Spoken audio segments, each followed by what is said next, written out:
Joseon রাজবংশের অভিশপ্ত east palace, যেখানে ৩০ বছর ধরে আটকে আছে এক রক্তপিপাসু ভয়ঙ্কর পন্ড স্পিরিট বা পুকুরে থাকা আত্মা।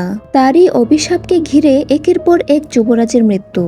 যারা আলকেমি অফ সোলস অথবা স্ট্রেঞ্জার থিংস পছন্দ করেন, তাদের জন্য নেটফ্লিক্সের এই নতুন সিরিজটি হবে একদম পয়সা উসুল।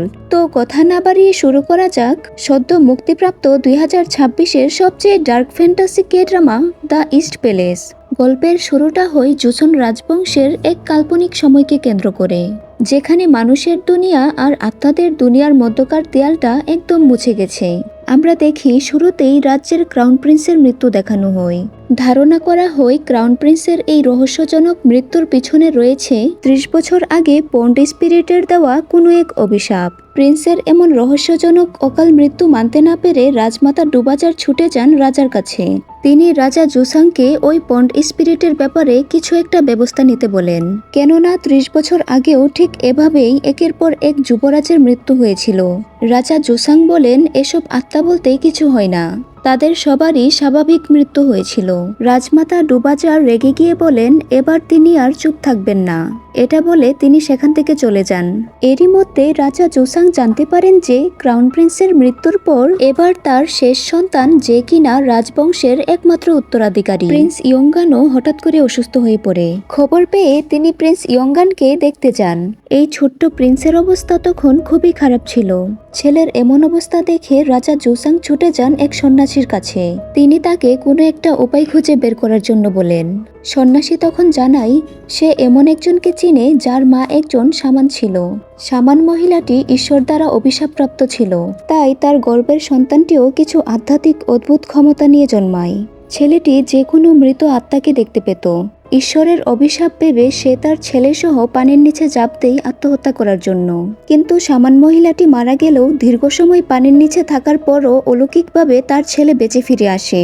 আর এই ছেলেটিই হলো আমাদের আজকের গল্পের নায়ক গুচেয়ন। সে খুব অলস, অহংকারী কিন্তু অত্যন্ত শক্তিশালী একজন গোস্ট হান্টার। তাই রাজা জোসাং এর নির্দেশে তাকে রাজপ্রাসাদে নিয়ে আসা হয়। পন্ড স্পিরিটের ব্যাপারে সবকিছু জানানো হলে সে সরাসরি মানা করে দেয় যে এ ব্যাপারে সে কোনো সাহায্য করতে চায় না। তাই রাজা জোসাং তাকে প্রহরীর মাধ্যমে বন্দি করায় এবং প্যালেসের সেই পুকুরটির সামনে নিয়ে আসে। তারপর রাজা জোসাং তাকে হুমকি দিয়ে বলে, হয় এই পন্ড স্পিরিটকে ধ্বংস করো, নয়তো প্রাসাদ থেকে জীবিত বের হতে পারবে না। চাপে পড়ে সে এই শর্তে রাজি হলেও প্রহরীদের চোখ ফাঁকি দিয়ে সে পালানোর চেষ্টা করে। তাই রাজা এবার তাকে পাহারা এবং সহযোগিতা করার জন্য একটি মেয়েকে ডেকে পাঠায়। মেয়েটির নাম সাংগেং। দেখতে সে প্রাসাদের একজন সাধারণ দাসী হলেও সে আসলে রাজার এক অবৈধ সন্তান। যাই হোক, সাংগেং গুচিয়নকে এসে জানায় এখন থেকে তাকে সাহায্য করার দায়িত্ব পুরোপুরি তার। সে গুচিয়নের সাথে পরিচিত হতে চায়। গুচেয়ন উগ্র স্বভাবের হওয়ায় তার কথাই তেমন পাত্তা দেয় না। এতে সাংগেং কিছুটা ক্ষেপে যায়। সে গুচিয়নকে সাথে করে নিয়ে আসে অসুস্থ প্রিন্স ইয়নগানকে দেখানোর জন্য। তবে রাজমাতার প্রধান বিশ্বস্ত দাসী লেডি জাং তাদের পথ আটকায়। রাজার পাঠানো গোস্ট হান্টারকে রাজমাতা ডুবাজার প্রবেশের অনুমতি দেয় না। তাই সাংগেং এবার গুচিয়নকে পুরো রাজপ্রাসাদটা ঘুরে দেখার জন্য বলে, এটা দেখার জন্য যে কোথাও কোনো সমস্যা আছে কিনা। সেই সময় অনাকাঙ্ক্ষিতভাবে পা পিছলে পড়ে যেতেই সে সাংগেং এর হাত ধরে নেয়। হাতে স্পর্শ করা মাত্রই গুচিয়ন অদ্ভুত কিছু একটা অনুভব করতে পারে। তবে এখানে কিছু না বলে বরং সে সামনের দিকে এগিয়ে যায়। কিছু সময় পর সাংগেং জিজ্ঞাসা করে যে তুমি কি শুধুমাত্র হাঁটার জন্যই এসেছো? তোমার ওই পুকুরটার কাছে একবার যাওয়া উচিত। গুচিয়ন জানায় সেটার আর প্রয়োজন নেই, কেননা পুকুরে থাকা আত্মাটি ইতিমধ্যেই অন্য কোথাও চলে গিয়েছে। তবে আত্মারা ছাড়াও বছরের পর বছর এখানে অশুভ শক্তি থাকার কারণে কিছু গিমিওর আবির্ভাব হয়েছে। এরা আত্মাদের থেকে সম্পূর্ণ ভিন্ন এবং শক্তিশালী। এদেরকে শামানের মাধ্যমে রিচুয়াল দ্বারাও তাড়ানো সম্ভব হয় না। তাই আশেপাশে গিমিওর উপস্থিতি টের পেয়ে গুচেয়ন সাংগেংকে নিয়ে দ্রুতই সেখান থেকে চলে যায়। পরদিন সকালে সাংগেং গুচেয়নের সাথে দেখা করতে আসলে সে তাকে কিছু জোজোবা গাছের ডাল নিয়ে আসতে বলে। দেখা যায় ওই ডালগুলো সে পিঠ চুলকানোর কাজে ব্যবহার করছে। এটা দেখে বিরক্ত হয়ে সাংগেং বলে তুমি আসলে কোনো কাজেরই নও। সে তার কক্ষে ফিরে গিয়ে রাজার উদ্দেশ্যে চিঠি লিখছিল যে এই গোস্ট হান্টারের মাধ্যমে তাদের কোনো উপকারী হবে না। তবে চিঠি লিখেও সে ওটা আবার ছিঁড়ে ফেলে দেয়। ওদিকে প্রিন্স ইয়ংগান হঠাৎ করেই অনেক বেশি অসুস্থ হয়ে পড়ে। খবর পেয়ে সাংগেং দ্রুতই ছুটে যায় গুচিয়নের কাছে। সবকিছু শুনে গুচিয়ন বলে এটাই সঠিক সময়। এটা বলেই সে কতগুলো দড়ি, একটি ডাল আর ছুরি নিয়ে পুকুরে যাবার উদ্দেশ্যে বের হয়ে পড়ে। কাজটা বিপজ্জনক, তাই সে সাংগেংকে সাথে আসতে মানা করে, কিন্তু তবুও সাংগেং তার পিছু নেই। তাকে পুকুর ধারে আসতে দেখে সাংগেং জিজ্ঞাসা করে, আমি তোমাকে প্রিন্সের কাছে যেতে বলেছি, তুমি এখানে কেন আসলে? গুচিয়ন জানায় সে প্রিন্সের কাছেই যাচ্ছে। তারপর সে দড়ির একটি প্রান্ত জুজুবা গাছে এবং অন্য প্রান্তটি নিজের গলার সাথে বেঁধে নেই। গুচিয়ন তাকে প্রমিস করায় সে এখানে যা কিছুই করছে সাংগেং যেন প্রাসাদের কাউকে এসব বিষয়ে না জানায়। নিজের হাত কেটে ডালটিতে রক্ত মাখিয়ে সে বলে, আমি এখন এই পুকুরের ভিতরের ডাইমেনশনকে কাজে লাগিয়ে আপসাইড ডাউনে যাব, যেটা বাস্তব দুনিয়ারই উল্টো একটা রূপ। সেখানে সবকিছুই মৃত, তাই আত্মাদের সাথে সরাসরি ফাইট করতে হলে আপসাইড ডাউনে যেতে হবে। তারপর সে সাংগেং এর কানে কানে কিছু ইনস্ট্রাকশন দিয়ে তার কোমর থেকে একটা ঘণ্টা খুলে নিয়ে পানিতে নেমে পড়ে। পুকুরের একদম গভীরে পৌঁছে সে একটা ডাইমেনশন দেখতে পায়, আর এটার মাধ্যমেই সে পৌঁছে যায় আত্মাদের জগতে। ওদিকে প্রাসাদেরই একটা নির্দিষ্ট কক্ষে প্রিন্স ইয়ংগানের উপর রিচুয়াল করা হচ্ছিল। আপসাইড ডাউনে গুচিয়ন সেই কক্ষটিকেই খুঁজছে। বাস্তব দুনিয়ায় সাংগেং তার ঘন্টার শব্দকে অনুসরণ করে প্রিন্সের কক্ষের দিকেই যাচ্ছিল। আমরা দেখি যে একটা ভয়ঙ্কর দানবাকৃতির আত্মা প্রিন্স ইয়ংগানকে পুরোপুরি গ্রাস করে নেয়। আত্মাটি প্রিন্সকে মেরেই ফেলছিল, ঠিক সেই সময় গুচিয়ন সেখানে উপস্থিত হয়। সে তার তলোয়ারের এক আঘাতে আত্মাটির মাথা আলাদা করে দেয়। তাতে প্রিন্স ইয়ংগান সাময়িক সময়ের জন্য আত্মাটির গ্রাস থেকে মুক্তি পায়। ততক্ষণে সাংগেংও সেখানে পৌঁছে যায়। গুচিয়ন তার কানে কানে বলে গিয়েছিল যে প্রিন্স ইয়ংগানকে কিছুটা সুস্থ হতে দেখলে সে যেন তার হাত কেটে নিজের রক্ত প্রদর্শন করে। কথা মতো সাংগেংও সেটাই করে। আত্মাটা রক্ত দেখা মাত্রই পাগলের মতো তার দিকে ছুটে যায়। আত্মার তীব্র গতিতে ছুটে আসার কারণে তার চুলের ফিতাটিও খুলে যায়। সাংগেং সেটা ফিল করতে পারে, তবে আত্মাটি সাংগেংকে স্পর্শ করতে পারে না। গুচিয়ন এগিয়ে এসে আত্মাটির পিছনে তার তলোয়ারটা বসিয়ে দেয়। এতে করে আত্মাটা দুর্বল হয়ে পড়ার পাশাপাশি তলোয়ারটাও আগুনে পুড়ে যায়। গুচিয়ন তার হাত থেকে তলোয়ারটা ফেলে দিলে সেটা বাস্তব জগতেও দৃশ্যমান হয়। তাতে সাংগেং পুরোপুরি নিশ্চিত হয়ে যায় যে গুচিয়ন এখানেই আছে, যদিও সে আত্মা বা গুচিয়নকে দেখতে পারছিল না, কারণ আত্মাদের জগৎ বাস্তব দুনিয়া থেকে খালি চোখে দেখা যায় না। তো আত্মাটা দুর্বল হয়ে পড়ায় ভয়ঙ্কর রূপ থেকে নিজের আসল রূপে ফিরে আসে এবং পুনরায় তার দেহে একটি মাথা গজায়। দেখে মনে হচ্ছিল এটা একটা ফিমেল স্পিরিট, অর্থাৎ মহিলার আত্মা।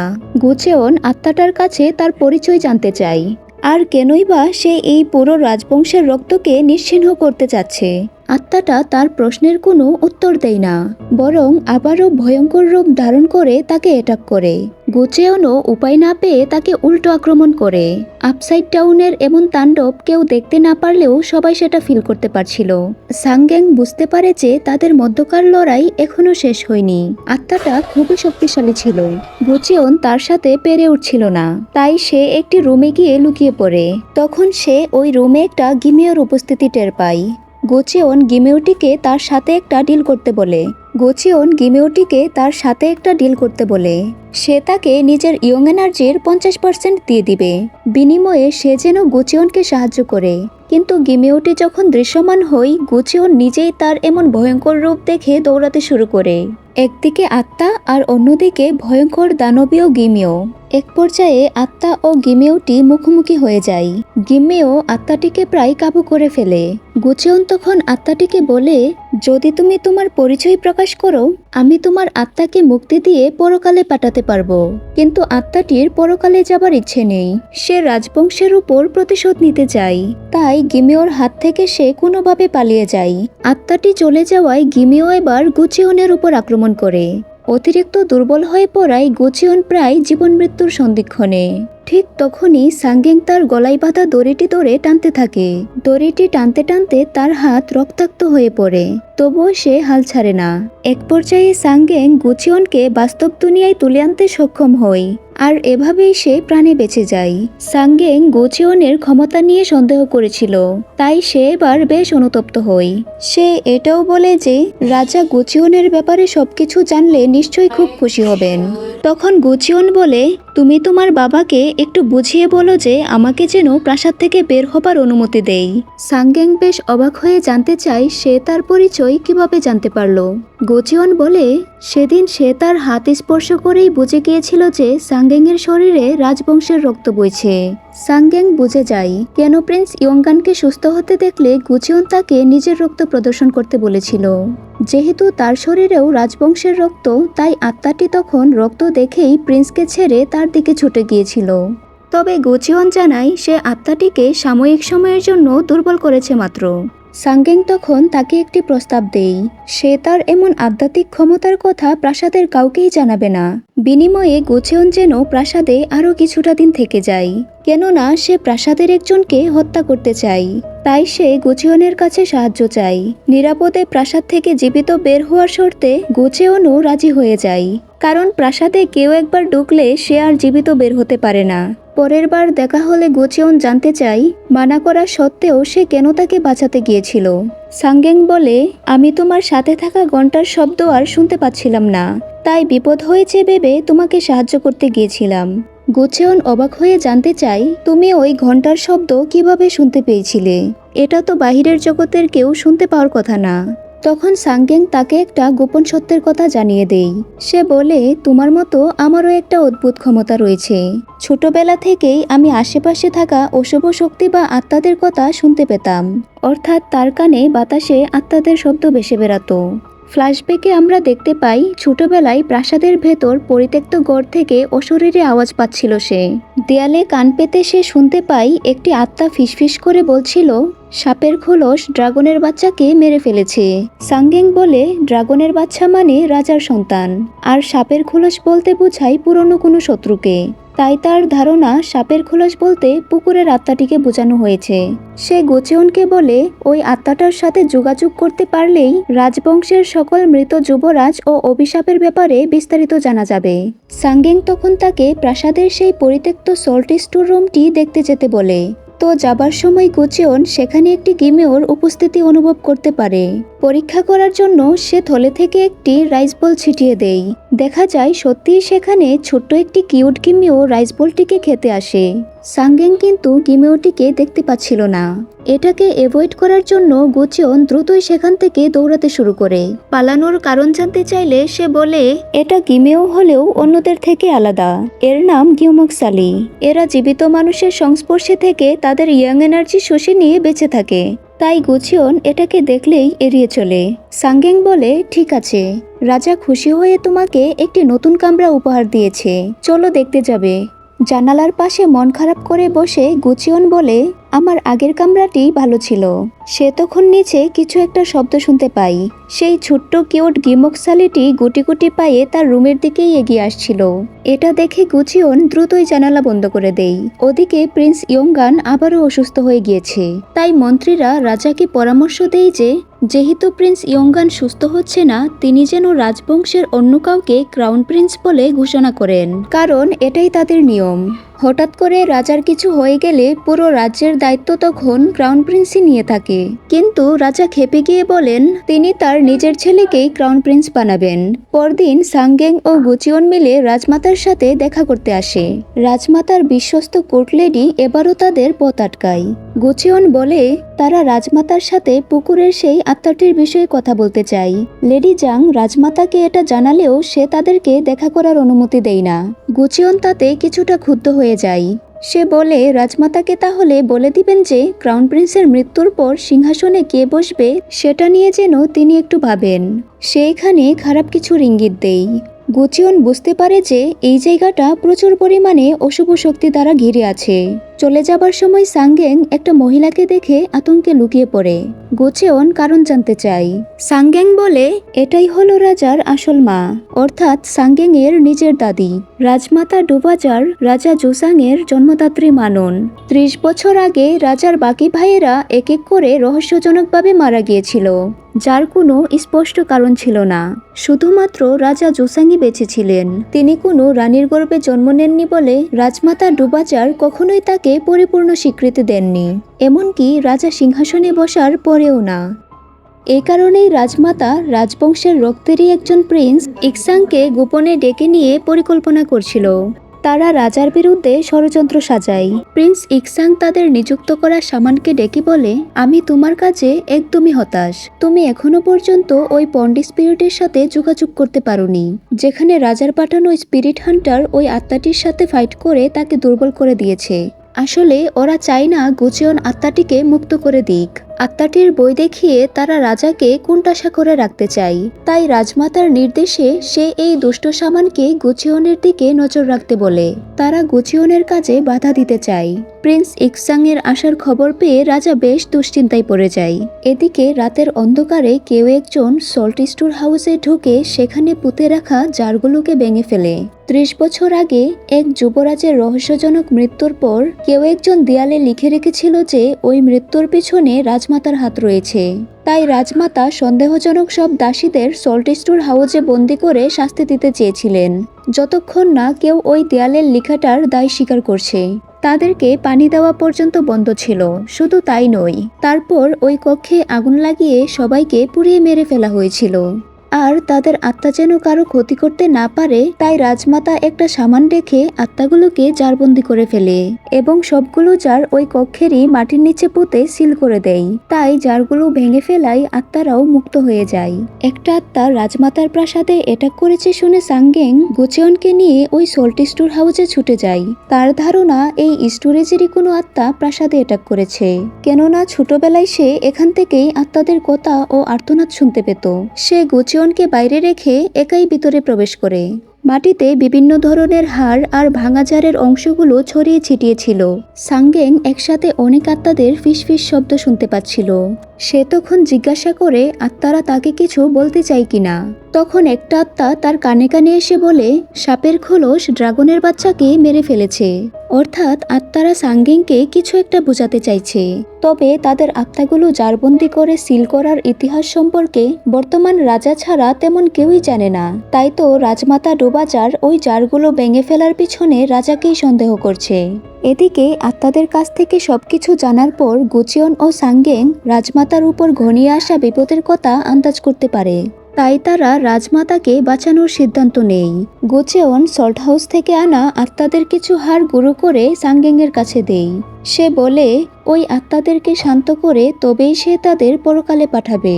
তাই সাংগেং যেন তার ঘণ্টার শব্দ শুনে আত্মাদের উপর গুঁড়ো করা হাড় পবিত্র পানির সাথে মিশিয়ে সেখানে ছিটিয়ে দেয়। অন্যদিকে রাজমাতা নিজের বিপদ বুঝতে পেরে বৌদ্ধ মন্দিরে গিয়ে প্রার্থনায় বসে, কিন্তু দাসীদের আত্মারা তাকে সেখানেই ঘিরে ধরে। আপসাইড টাউনে গিয়ে গুচিয়ন সেই আত্মাদের সাথে লড়াই শুরু করে। এক পর্যায়ে ঘণ্টা বাজালে কথা মতো সাংগেং তাদের উপর হাড়ের পাউডার মিশ্রিত পানি ছিটিয়ে দেয়। তাতে আত্মাদের মন প্রতিশোধের ক্রোধ থেকে শান্ত হয়। তখন গুচিয়ন তার তলোয়ারের আঘাতে তাদেরকে পরকালে পাঠিয়ে দেয়। পরিস্থিতি শান্ত হলে সাংগেং রাজমাতার সামনে এসে দাঁড়ায়। সে বুঝতে পারে যে একটা আত্মা এখনো রাজমাতাকে চেপে ধরে আছে। আত্মাটা রাজমাতার মাধ্যমে জানায় তারা সবাই নিষ্পাপ ছিল। দেয়ালে সেই লেখাটা তাদের কাজ ছিল না। তাদেরকে এই জন্য হত্যা করা হয়েছিল যে কারণ 30 বছর আগে কোর্টলেডি পুকুরে আত্মহত্যা করার সময় তারা সবাই সেখানে উপস্থিত ছিল। সেই সাথে কোর্টলেডির দেওয়া অভিশাপ তারাও শুনে নিয়েছিল। এটা বলেই আত্মাটি রাজমাতাকে মেরে ফেলতে চায়। তবে গুচিয়ন তাকে বাধা দিয়ে বলে দুনিয়াতে যারা অপরাধ করবে তার শাস্তি সে এমনিতেও পাবে, তাই আত্মাটার কারো প্রাণ নেবার প্রয়োজন নেই। এটা বলে গুচিয়ন শেষ আত্মাটাকেও পরকালে পাঠিয়ে দেয়। সবকিছু শেষ হলে সাংগেং আবারও গুচিয়নকে পুকুর থেকে উঠিয়ে আনে। জ্ঞান ফিরে পাওয়া সত্ত্বেও সে কিছু সময় ঘুরের মধ্যে থাকে। সে নিজের অজান্তেই সাংগেংয়ের গলা চেপে ধরে। তবে কিছু সময় পর আবারও সে জ্ঞান হারায়। তাকে রেস্টে রেখে সাংগেং রাজার সাথে দেখা করতে যায়। গুচিয়ন আর সে মিলে 13টি আত্মাকে মুক্তি দিয়েছে। এটা শুনে রাজা অনেক খুশি হয়ে যায়। সাংগেং রাজার কাছে জানতে চায় যে 30 বছর আগে পুকুরে জাপ দেওয়া সেই দাসীটি আসলে কে ছিল। সেই কি পুকুরে থাকা অভিশপ্ত আত্মা? আর সল্ট স্টোর হাউসের সিল করা সেই জারগুলো ভাঙার সাথে তার কোনো সংযোগ আছে কিনা? রাজা তখন খেপে গিয়ে বলে, ওই দাসীর ব্যাপারে সে যেন কাউকে কিছু না জানায়, এমনকি গোচিয়নকেও না। রাজা তাকে সাবধান করে, এই পর্যন্ত যারাই আত্মাটির পরিচয় জানতে চেয়েছে তারাই মারা গিয়েছে, তাই তারা যেন আত্মাটির আসল পরিচয়ের পিছনে না ঘুরে তাকে শেষ করার কোনো উপায় বের করে। দৃশ্য পরিবর্তন হলে আমরা দেখি সাংগেং গোচিয়নের কাছে জানতে চাই গতকাল পানি থেকে উঠে আসার পর সে সাংগেং এর গলা কেন চেপে ধরেছিল। গোচিয়ন বলে, প্রতিবার লড়াইয়ের সময় তার শরীর থেকে প্রচুর পরিমাণে ইয়াং এনার্জি হারিয়ে যায়, তখন কিছু সময়ের জন্য তার অবস্থাও মৃত আত্মাদের মতো হয়ে যায়। ঠিক এই কারণেই সে আত্মা স্বীকার করা পছন্দ করে না। তার কাছে নিজের জীবনের মূল্য অন্য সবকিছুর থেকে বেশি। যাই হোক, তারপর গোচিয়ন জানতে চাই সাংগেং প্রাসাদের কাকে হত্যা করতে চাই। সাংগেং জানায় যে সে তার মায়ের হত্যাকারীকে মারতে চায়। সে ছোটবেলায় সল্ট স্টোর হাউস থেকে আত্মাদের আর্তনাদ শুনতে পেয়েছিল। ব্যাপারটা সে তার মাকে জানায়। সেটা রাজমাতা জানতে পারলে উল্টো সাংগেং এর মাকেই ফাঁসিয়ে দেয়। রাজমাতা তার মাকে অভিশপ্ত বলে অপবাদ দেয়, সেই সাথে শাস্তির ব্যবস্থা করে। সাংগেং রাজার কাছে ছুটে গিয়ে মায়ের জন্য প্রাণ ভিক্ষা চায়। সে বলে আত্মাদের কথা তার মা নয়, বরং সে নিজেই শুনতে পায়। তখন রাজা সাংগেং এর মুখ চেপে ধরে সতর্ক করে দেয় সে যেন এই কথা আর কারো সামনে না বলে, কেননা রাজার মেয়ে হয়ে অশরীরী আত্মার শব্দ শুনতে পাওয়া এটা জানাজানি হলে রাজার সম্মান নষ্ট হবে। তখন রাজমাতা আর রাজা মিলে সাংগেং এবং তার মাকে রাজপ্রাসাদ থেকে বের করে দেয়। এই ঘটনা এখানেই শেষ নয়। পরবর্তীতে সাংগেং এর মাকে বিষ প্রয়োগে হত্যা করা হয়, আর সেজন্যই সাংগেং প্রতিশোধ নিতে চায়। তবে আপাতত তাদের পুকুরের আত্মাটির পরিচয় জানতে হবে। তাই সাংগেং আর গোচিয়ন মিলে কৌশলে লেডি জাংকে পন্ড স্পিরিটের ভয় দেখিয়ে জানতে চায় যে পুকুরে থাকা অভিশপ্ত আত্মাটির আসল পরিচয় কি। লেডি জাং তখন তাদেরকে জানায় যে পুকুরে ঝাঁপ দেওয়া দাসীটি আসলে তৎকালীন রাজার সবথেকে প্রিয় উপপত্নী ছিল, কিন্তু সে প্রাসাদেরই একজন রাজকীয় রক্ষীর সাথে অবৈধ সম্পর্কে জড়ায়। তখন সে সন্তান সম্ভবা হয়ে পড়লে বিষয়টি জানাজানি হয়ে যায়, আর তাকে তার পাপের শাস্তি দেওয়ার ফলে অনাগত বাচ্চাটি পৃথিবীতে আসার আগেই মারা যায়। সন্তান হারানোর কষ্ট নিতে না পেরে রাজার সেই প্রিয় উপপত্নী তখন নিজেও আত্মহত্যা করে নেয়। তবে সে মৃত্যুর আগে একটা অভিশাপ দিয়েছিল, পুরো রাজবংশকে সে নিশ্চিহ্ন করে দিবে। রাজমাতা ডোবাজার তখন সেই লাশটাকে রাজদ্রোহিতার অপরাধ দেখিয়ে পুড়িয়ে ফেলে। সব শুনে সাংগেং গোচিয়নকে বলে, আমার মনে হয় এসব কিছুর পিছনে আরো কিছু গোপন সত্য রয়েছে। তখন প্রাসাদের অন্ধকার এক কোণ দিয়ে হেঁটে যাওয়ার সময় গোচিয়নের চোখ পড়ে সেখানে থাকা একটি পরিত্যক্ত বাড়ির দিকে। সে তার ক্ষমতার মাধ্যমে জানতে পারে এটা তৎকালীন রাজার এক বিশ্বস্ত রাজকীয় রক্ষীর বাড়ি, 30 বছর আগে যার কিনা রহস্যজনকভাবে মৃত্যু হয়েছিল। মৃত্যুর পরও ওই রক্ষীর আত্মা মুক্তি পায়নি, বরং তীব্র ক্ষোভ নিয়ে সে ওই বাড়িতেই আটকে আছে। তাই গোচিয়ন সিদ্ধান্ত নেয় যে সে ওই মৃতরক্ষীর বাড়িতে যাবে এবং আত্মাটির সাথে যোগাযোগ করে 30 বছর আগে কি ঘটেছিল তা জানতে চাইবে। গোচিয়ন তখন সাংগেংকে তার আরও একটি ক্ষমতার কথা জানায়। সে শুধু আত্মাই দেখে না, বরং নিজের দেহ থেকে আত্মাকে আলাদা করে আপসাইড ডাউনে পাঠাতে পারে। তবে তার আত্মা যদি দেহ থেকে বেশি দূরে চলে যায় কিংবা বেশিক্ষণ দেহ থেকে বাহিরে থাকে, তবে সে আর কখনো মানুষ রূপে ফিরতে পারবে না। তখন সে একটা আগ্রহী বা রক্তপিপাসু দুষ্ট আত্মায় পরিণত হবে। এসব কথার মাঝখানে গোচিয়নের চোখ পড়ে প্রাসাদেরই একটি কুয়োর উপর, যেটা কিনা 30 বছর আগে থেকেই সিল করা। গোচিয়নের মনে হয় ওই কুয়োতে একটা অত্যন্ত শক্তিশালী আত্মা আছে। তবে সে এই ব্যাপারে সাংগেংকে কিছু বলে না। একটু সামনে গিয়েই গোচিয়ন বলে সাংগেং যেন রাজাকে জানিয়ে দেয় যে সে আর পন্ড স্পিরিটের ব্যাপারটি নিয়ে এগোতে চায় না। ঝুঁকি নিয়ে এসব করতে গেলে গোচিয়ন দুষ্ট আত্মায় পরিণত হতে পারে। তখন সে সবার আগে রাজাকেই মারতে যাবে, কেননা রাজার কারণেই তাকে বাধ্য হয়ে এসব করতে হচ্ছে। সে কিছুটা মজার ছলে এটাও বলে যে যদি সে কখনো ফিরে না আসে তখন সাংগেং যেন তাকে জড়িয়ে ধরে নিজের উষ্ণতা দিয়ে বাঁচিয়ে রাখে। ওদিকে প্রিন্স ইয়ংগানের শরীর আবারও খারাপ হতে শুরু করে। তাই রাজা জুসাং পুনরায় গোচিয়নকে ডেকে বলে যে কোনো মূল্যে সে যেন পন্ড স্পিরিটকে ধ্বংস করে। রাজা তাকে পরদিন দুপুর পর্যন্ত সময় দেয়, কেননা কাল রাজমাতার 70তম জন্মদিনের অনুষ্ঠান। সেই অনুষ্ঠানে রাজমাতা নতুন একজনকে ক্রাউন প্রিন্স বলে ঘোষণা দিবেন। তার আগেই যেন তার নিজের সন্তান সুস্থ হয়ে যায়। নয়তোবা রাজা গোচিয়নকে প্রাণে মেরে ফেলার প্রতিজ্ঞা করেন। তারপর গোচিয়ন চিন্তিত হয়ে ফিরে যাচ্ছিল। সেই সময় তার জিওল নামের এক পিচ্চি কোটলেডির সাথে দেখা হয়। সে সাংগেং এর সাথে একই কামরায় থাকে, তবে পিচ্চি হলেও সে বেশ চতুর। পরিচয় হবার পর গোচিয়ন তাকে সাথে করে নিয়ে যায়। রাজার থেকে হুমকি পেয়ে গোচিয়ন বাধ্য হয়ে আপসাইড ডাউনে ওই মৃত রাজকীয় রক্ষীর আত্মার সাথে যোগাযোগ করার পরিকল্পনা করে। সে তার রক্ত মিশিয়ে মন্ত্রপুত বিশেষ পানির একটি পাত্র প্রস্তুত করে জিওলের হাতে দেয়। সেই সাথে গোচিয়ন তাকে কিছু ইনস্ট্রাকশন দিয়ে বলে সে যেন পানির পাত্রটি ওই রাজকীয় রক্ষীর বাড়িতে একটি নির্দিষ্ট স্থানে রেখে আসে। এই পানিটা মাটিতে ফেলা যাবে না। তাই জিওল খুব সাবধানে রক্ষীর বাড়ির দিকে এগোতে থাকে। তারপর গোচিয়ন তার কক্ষে আরও একটি বড় পাত্রে পানি দ্বারা পূর্ণ করে। পাত্রের পানিকে পোর্টাল হিসেবে ব্যবহার করে সে আত্মাদের ডাইমেনশনে যাবে। আর হ্যাঁ, এই প্রাসাদে অন্য জগতে প্রবেশের একমাত্র পোর্টাল পুকুর পাড়ের সেই জুজুবা গাছটা হলেও গোচিয়ন তার আধ্যাত্মিক ক্ষমতার কারণে যে কোনো জায়গা থেকেই শুধুমাত্র পানির মাধ্যমে তার আত্মাকে ডাইমেনশনে পাঠাতে পারে। পরিকল্পনা অনুযায়ী সে পানিতে ডুব দিয়ে আপসাইড ডাউনে চলে যায়। গোচিয়ন আস্তে আস্তে সেই রাজকীয় রক্ষীর বাড়ির ভিতরে প্রবেশ করতে থাকে। চারদিক তখন একদম নিস্তব্ধ ও পরিবেশটা ছিল বরফের মতো ঠান্ডা। ওই বাড়িতে প্রবেশের সাথে সাথেই তার দেখা হয় মৃতরক্ষীর সেই আত্মাটির সাথে। আত্মাটি তাকে দেখা মাত্রই আক্রমণাত্মক হয়ে ওঠে। তাদের মধ্যে এমন লড়াইয়ের কারণে আপসাইড ডাউনে তোলপাড় সৃষ্টি হয়। তাতে অশুভ শক্তির তীব্র প্রভাবে জুজুবা গাছে দাউ দাউ করে আগুন জ্বলতে দেখা যায়। এটা দেখে সাংগেং বুঝে যায় আপসাইড ডাউনে কিছু একটা হচ্ছে। সে দৌড়ে গোচিয়নের কক্ষে চলে যায়। সেখানে থাকা পানির পাত্রটি দেখে সাংগেং পুরোপুরি নিশ্চিত হয়ে যায়। গোচিয়নকে সাহায্য করতে সে দ্রুত রাজকীয় রক্ষীর বাড়িতে পৌঁছায়। চারপাশের তাণ্ডব দেখে সাংগেং বুঝতে পারে গোচিয়ন এখানেই আছে। আত্মাটি এতটাই শক্তিশালী যে গোচিয়ন তাকে সামলাতে গিয়ে হিমশিম খাচ্ছিল। এমনকি লড়াই করতে গিয়ে তার তলোয়ারটাও ভেঙে যায়। সে তখন জুজুবা গাছের একটি ডাল রক্তমাখা কাপড় দিয়ে বেঁধে তলোয়ার হিসেবে গোচিয়নের কাছে পাঠায়। এই তলোয়ারের মাধ্যমেই গোচিয়ন রক্ষীর আত্মাকে আয়ত্তে আনতে পারে।